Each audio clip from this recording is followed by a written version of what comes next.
My name is Caden Whidden, and I read the book Science Fair by Dave Barry and Ridley Pearson. The entire plot.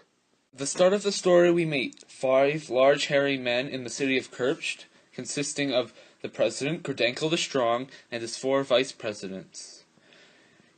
Gurdankel explains to Versk how a man by the name of Punkt is plotting on an evil plan to get a revenge on the U.S. and is hiding out in Hubble Middle School, waiting to carry out something to do with a science fair.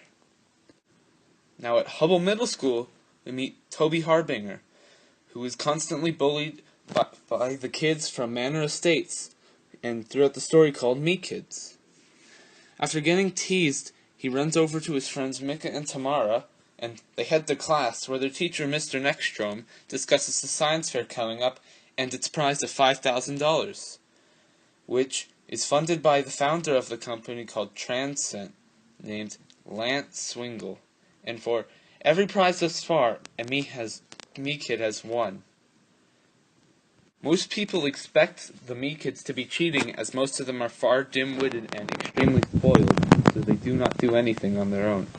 But since their parents have so much power, no one can do anything about their cheating. As Toby leaves detention one day, which he got for sticking a tofu enchilada down somebody's pants, he discovers where the Me Kids are getting their plans from. We discover that these plans are being made by Punkt, who grabs these folders and takes out $50 and then stuffs in blueprints to give to the kids. Throughout all of this, Toby decides he wants to buy a computer. So he sells some of his father's Star Wars memorabilia on eBay to collect enough money to get one. It is bought by a man named Arthur Vadering, and he accuses Toby of putting a fake signature on it and tries to hunt him down. We go to the Me Kids, who have just collected their folders from the tops of the lockers and are looking at them. They feel that these blueprints are much more complicated than the ones they have gotten for the past few years.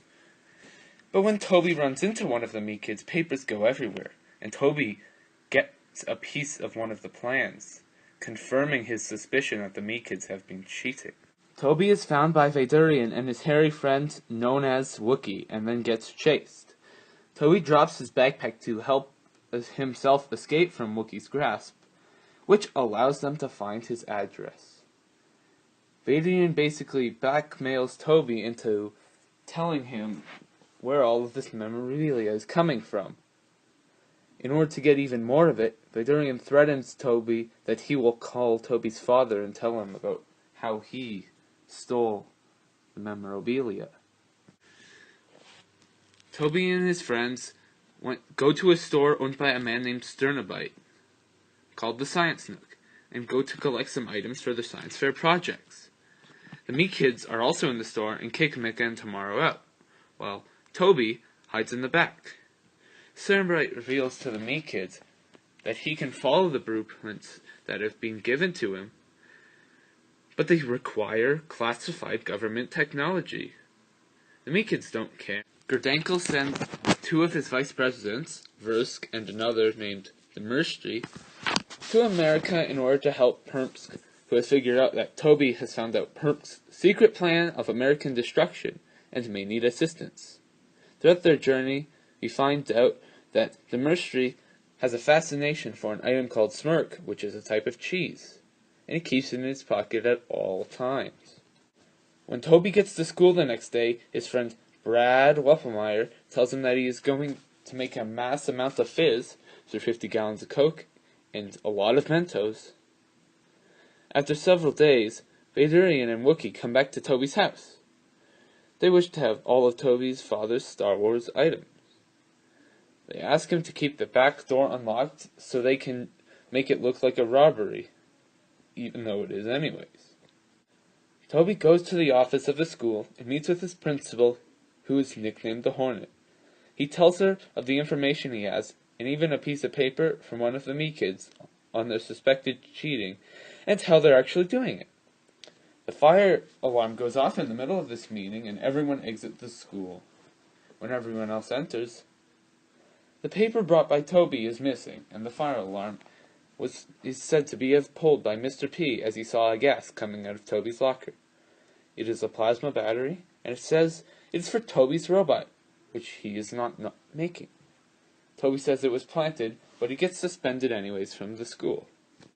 Toby collects even more footage of the suspected cheating of the Me kids by placing a hidden camera inside of a cantaloupe.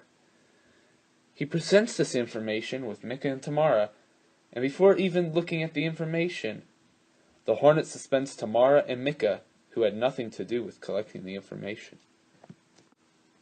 The next day, Toby runs into Sternamite in his own house, in Toby's exact room.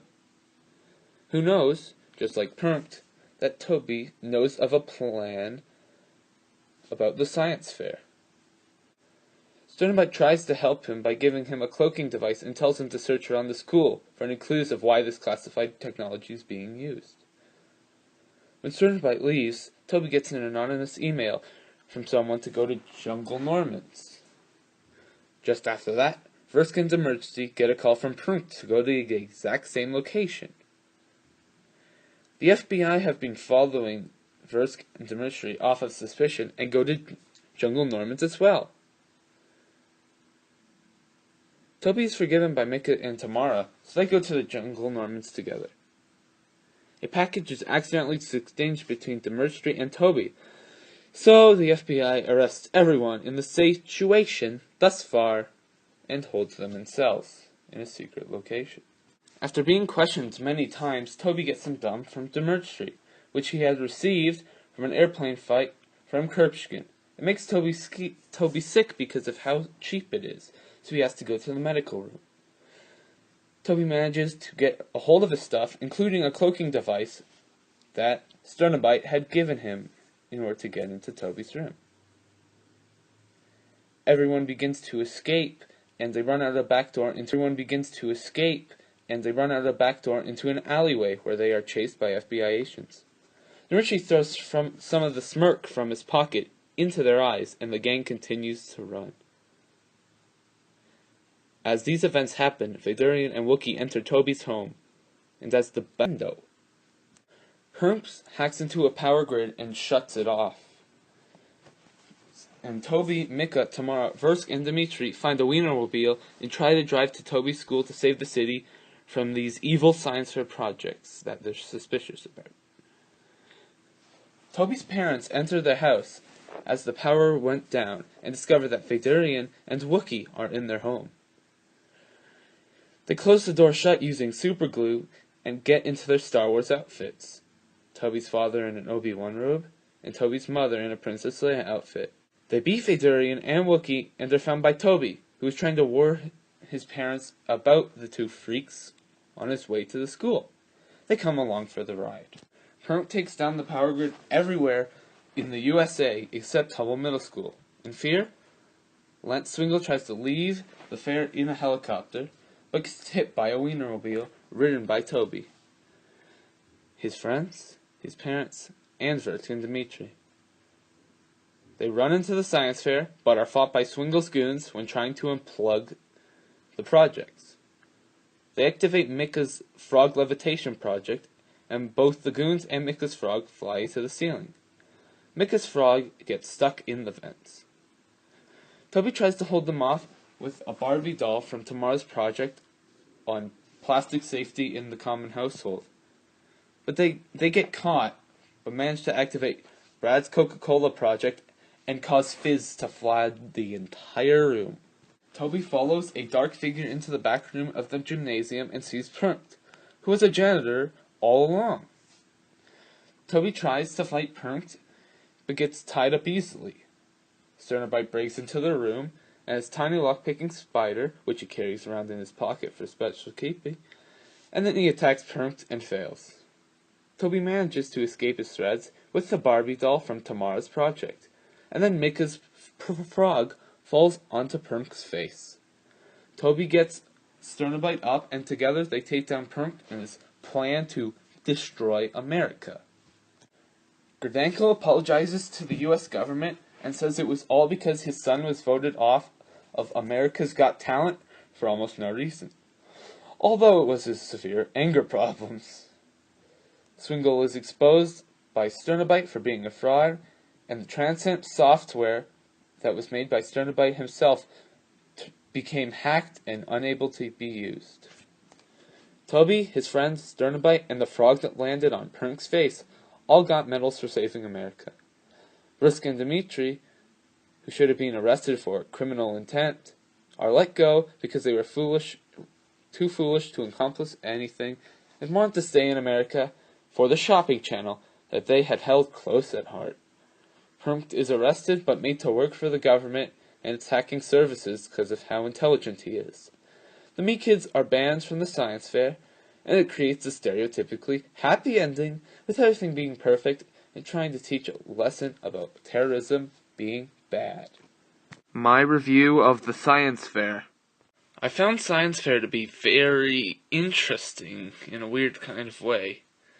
It had a plot that seemed to form a mediocre Hollywood film made for young kids, even though it's marketed towards teens. It just seems like a Hollywood movie because it contains quite a lot of cliches and even more brand placement on top of that. Coke, iPhones, eBay, all in the book because of the fact that the book was funded entirely by Disney. This meant it had to reference itself a lot, and 2 characters were even nicknamed after Darth Vader and Chewbacca from the Star Wars series, as well as Toby's parents even fighting them while dressed up as Star Wars characters to fight them when they broke into their house. The entire book was like this, just made as a cash grab full of unoriginal plot ideas. The characters were only mildly interesting, with their weird personalities and all, but they never fully developed. The story contained a lot of side plots. Went from Toby and his friends, to Perk, to Groddenko the Strong and his vice president, to Vadurian and Wookiee, to Toby's parents, to Versk and Dimitri, and random people in the story that were just trying to do their jobs. That is way too many different plots to follow if the book is only 394 pages. And the total amount of 76 chapters showed that it had to change almost instantly between each of the several side plots it had, and it couldn't build much upon each of the topics. The main focus of the story was trying to incorporate humor in order to make the cliched story at least somewhat readable. I found some of the humor enjoyable. Most of the humor was running gags like the Caprician country and the almost unreadable names it has. As you may understand from me trying to say the mixtures of consonants with one or no vowels in the names of people and things. Almost all of the humor in the book is about making fun of this foreign culture and the stupid spelling it has for its names. Because most of the humor is like this, the story is almost unbearable. As you may have been able to tell by the plot summary, the ending wraps itself up fairly quickly and tries to make our main characters as happy as possible, and the villains as sad as possible, or at least teach them a lesson. It wrapped up in less than 7 pages. Even on top of these stupid things, it tried to weasel its way into adding a terrorist message in the last 2 pages. That's barely even enough trying to teach it any lesson. The book wasn't too great, and its plot was built on repetitive humor. The story was all at the start, and the middle was long and boring, and the end consisted of 5 of the 76 chapters it had. All in all, it needed a better plot, and timing should have been much better in order to make this a good story.